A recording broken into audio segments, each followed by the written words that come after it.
Olá, meu nome é Túlio, eu sou professor de Antigo Testamento no CCM da Central Luxemburgo em Belo Horizonte e este é mais um vídeo da nossa série de estudos sobre os profetas bíblicos. Aproveite para curtir aí, se inscrever no nosso canal e também mandar seus comentários, dúvidas, enfim, fique à vontade. Hoje vamos estudar o livro do profeta Amós. Eu não sou profeta, nem pertenço a nenhum grupo de profetas.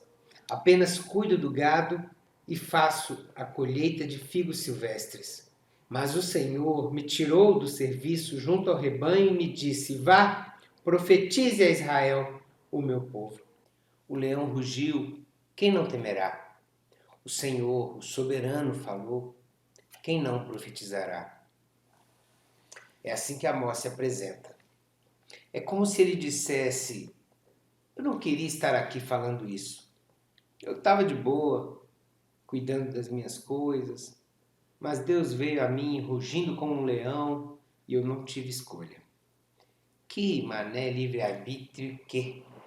Ele me impôs a necessidade de falar por ele. Ai de mim, se eu não anunciar a sua mensagem. Isso me lembra Paulo na primeira carta aos Coríntios 9,16. Deixa o Espírito Santo falar com você também.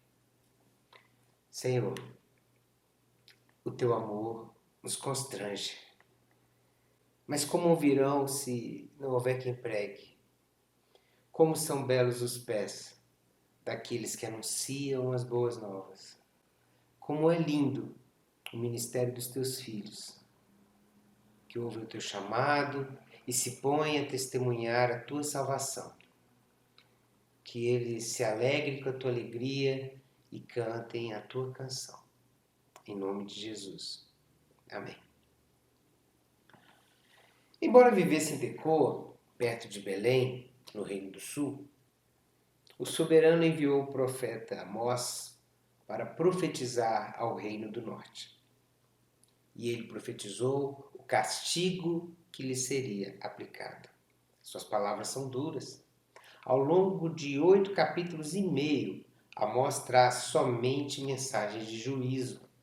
Apenas na segunda parte do 9º e último capítulo é que Amós prediz uma mensagem de consolo, restauração futura e grande prosperidade. Eu gostaria então de começar por aqui. Vem comigo em Amós, capítulo 9, versos de 11 a 15. Diz assim: naquele dia levantarei a tenda caída de Davi, consertarei o que estiver quebrado e restaurarei as suas ruínas. Eu a reerguerei para que seja como era no passado, para que o meu povo conquiste o remanescente de Edom e todas as nações que me pertencem. Declara o Senhor, que realizará essas coisas. Dias virão, declara o Senhor, em que a ceifa continuará até o tempo de arar, e o pisar das uvas até o tempo de semear. Vinho novo gotejará dos montes e fluirá de todas as colinas. Trarei de volta a Israel, o meu povo exilado. Eles reconstruirão as cidades em ruínas e nelas viverão. Plantarão vinhas e beberão dos seus vinhos. Cultivarão pomares e comerão do seu fruto. Plantarei Israel em sua própria terra para nunca mais ser desarraigado da terra que eu lhe dei, diz o Senhor, o seu Deus. É muito lindo esse final, maravilhoso. E que bom que é o final, porque no caso de Amós, é só o que tem para hoje em termos de palavras de ânimo e consolo. O livro começa com palavras de juízo contra as nações.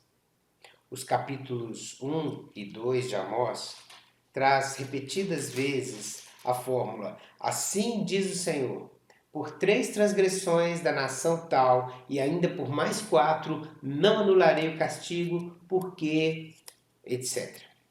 Deste modo, os sírios, os filisteus, os fenícios, os edomitas, os amonitas e os moabitas são igualmente advertidos sobre o mal que lhes sobrevirá, não sem antes terem relatado os comportamentos que deram causa ao castigo merecido. Causas essas associadas à forma violenta com que procederam contra os vulneráveis. Na sequência, a fórmula é aplicada também a Judá, mas neste caso, o pecado que dá causa ao castigo é a idolatria somada à rejeição e à desobediência à lei do Senhor. E finalmente, a metralhadora do profeta aponta para o reino do norte, Israel. E aqui ela fica focada até o capítulo 9. É como se Israel acumulasse em seu pecado tanto o problema da rejeição que afetava Judá, quanto o problema da violência contra o mais fraco, com o agravante que, no caso de Israel, o oprimido era o pobre dentro da sua própria nação, conforme Amós 4:1. Se assumirmos que Deus olha para Israel e Judá como sendo um só povo, em linha do que diz o capítulo 9 que acabamos de ler, o qual chama Israel de tenda caída de Davi, podemos inferir que a abertura do livro de Amós, com as mensagens às 7 nações, remetem-nos de algum modo à abertura do livro de Apocalipse, com a mensagem às 7 igrejas. No capítulo 3, há uma revelação que deveria nos fazer pensar a respeito do propósito de Deus nas tragédias que às vezes nos assolam. Amós faz uso de um artifício literário que consiste em lançar uma sequência de 7 perguntas, na qual as 7 perguntas possuem a mesma resposta e a 7ª pergunta é a mais importante, é o ponto que realmente se quer tocar. Neste caso aqui temos o seguinte, a primeira pergunta: 2 pessoas andarão juntas se não estiverem de acordo? Certamente não. Sem acordo, andarão separadas. Se as 2 pessoas estão juntas, é porque concordam entre si. A segunda pergunta diz: o leão ruge na floresta se não apanhou alguma presa? Certamente não. Enquanto não apanhar a presa, ele fica em silêncio. Se o leão ruge, é porque já pegou sua presa. Terceira pergunta: o leãozinho ruge se nada caçou? Parece a pergunta anterior. A resposta? Certamente não. Se o leãozinho ruge, é porque já caçou. Quarta pergunta: cai o pássaro numa armadilha que não foi armada? Certamente não. Se ninguém preparar uma armadilha, o pássaro não cairá nela. Se o pássaro cai na armadilha, é porque alguém armou para ele. Quinta pergunta: será que a armadilha desarma se nada foi apanhado? A resposta? Certamente não. Se não apanhar a presa, a armadilha continuará armada e se desarmou é porque pegou algo. Sexta pergunta. Está chegando perto do ponto que a Amós quer abordar. Tocará a trombeta na cidade sem que o povo estremeça? Certamente não. Pense nas comunidades próximas às barragens das mineradoras. Se o alarme não tocar, é vida normal que segue. Se tocou, perna para quem te quer. Sétima pergunta. Aqui é o X da questão. O objetivo da construção poética.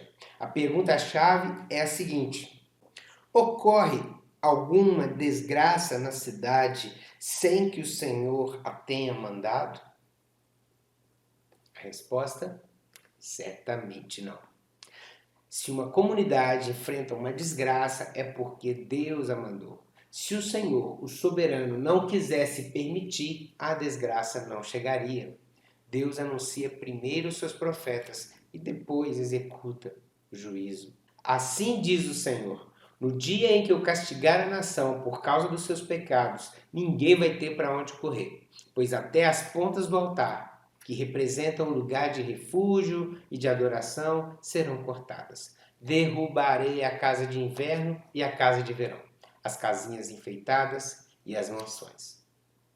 Talvez você ainda não tenha entendido.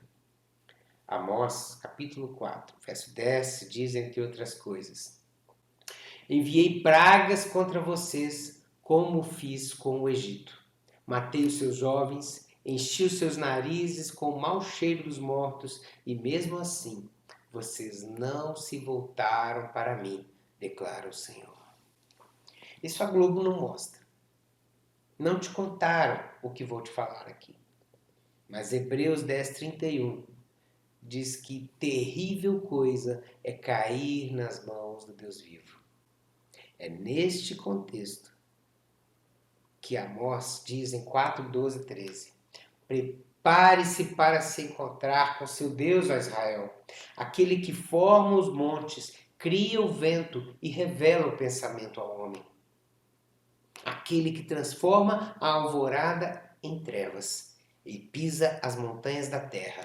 Senhor, Deus dos exércitos é o seu nome.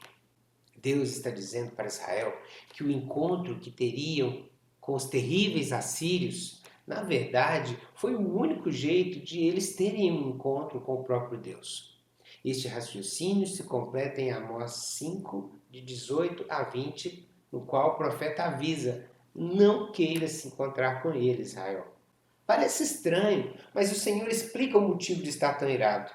Leia comigo Amós capítulo 5, de 21 a 24. Eu odeio e desprezo as suas festas religiosas. Não suporto as suas assembleias solenes. Mesmo que vocês me tragam holocaustos e ofertas de cereal, isso não me agradará. Mesmo que me tragam as melhores ofertas de comunhão, não darei a menor atenção a elas. Afastem de mim o som das suas canções e a música das suas liras. Em vez disso, corra a retidão como um rio e a justiça como um ribeiro perene. Sabe aquela segurança que muitos sentem pelo simples fato de estarem no templo ou por pertencerem ao povo de Deus, mas sem estarem comprometidos com o direito e a justiça? Naquele dia, as canções no templo se tornarão lamentos, diz Amós 8,3.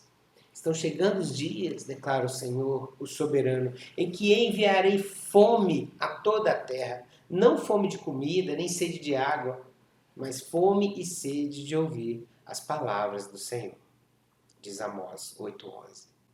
Lembra quando Jesus explicou em Mateus 4,4 que nem só de pão vive o homem, mas de toda palavra que sai da boca de Deus? Não acho que algum dia faltarão igrejas, nem pastores que anunciem mensagens de autoajuda, nem cantores e bandas evangélicas, enfim. Mas anota aí. As pessoas correrão de norte a sul e de leste a oeste procurando alguém para saciar a maior fome que as consome.